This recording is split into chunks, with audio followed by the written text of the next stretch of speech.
അങ്ങനെ ടെൻഷന്റെ ഒക്കെ അവസാനം ഇന്നാണ് കേട്ടോ നമ്മൾ ലണ്ടനിൽ പോവാൻ വേണ്ടി വീട്ടിൽ നിന്ന് ഇറങ്ങണത്.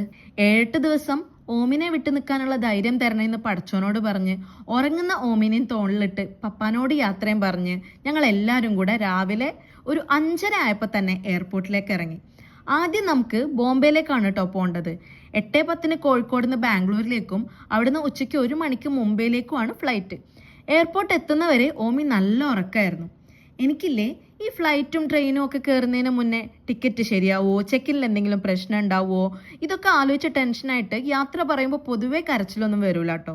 ഒക്കെ കഴിഞ്ഞ് വെറുതെ ഇരിക്കുമ്പോഴാണ് കയ്യിൽ നിന്ന് പോവാ. എയർപോർട്ട് എൻട്രി ഒക്കെ കഴിഞ്ഞ് ഒന്നുകൂടെ ഓമിനൊന്ന് ഉമ്മ വയ്ക്കാന്ന് കരുതിയപ്പോ ആണ് അവന് ഞാൻ പോവാന്ന് മനസ്സിലാക്കി കരയാൻ തുടങ്ങിയത്. ചെക്കിങ് കഴിഞ്ഞ് സാഡായിട്ട് ഇരിക്കുമ്പോൾ എൻ്റെ ഒരു സ്കൂൾ ഫ്രണ്ട് ജെയ്സനെ കണ്ടു കേട്ടോ. പാവം, അവൻ എൻ്റെ അവസ്ഥ കണ്ടിട്ട് എനിക്ക് കോഫിയൊക്കെ വാങ്ങി തന്നു. ഫ്ലൈറ്റ് കയറി കഴിഞ്ഞപ്പോൾ ആണ് എനിക്ക് നേരത്തെ പറഞ്ഞ പോലെ ആ റിയാലിറ്റി ശരിക്കും ഹിറ്റ് ചെയ്യുന്നത്. ഓമിനെ താഴെ എവിടെയോ വെച്ച് പറന്നു പോണ പോലെ ഒരു വേദനയായിരുന്നു. ഫ്ലൈറ്റ് എടുത്തപ്പോൾ ശരിക്കും എൻ്റെ കയ്യിൽ നിന്ന് പോയി. കരച്ചിലൊക്കെ കഴിഞ്ഞ് രാവിലെ ഉമ്മച്ചി പാക്ക് ചെയ്തെന്നൊരു സാൻഡ്വിച്ചും കഴിച്ചു കഴിഞ്ഞപ്പോഴത്തേക്കും ബാംഗ്ലൂർ എത്തി. ഇവിടെ നമുക്ക് 4 മണിക്കൂറോളം ലേ ഓവർ ഉണ്ട്. ട്രാൻസിറ്റ് ഒക്കെ കഴിഞ്ഞ് ലോഞ്ചിലിരുന്ന് ലണ്ടനിലേക്കുള്ള ഫ്ലൈറ്റിന്റെ വെബ് ചെക്കിനൊക്കെ കഴിഞ്ഞ് ലഞ്ചും കഴിച്ചു.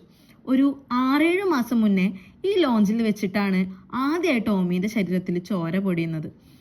സത്യം പറഞ്ഞാൽ അവനേക്കാൾ അന്ന് നൊന്തത് എനിക്കായിരുന്നു.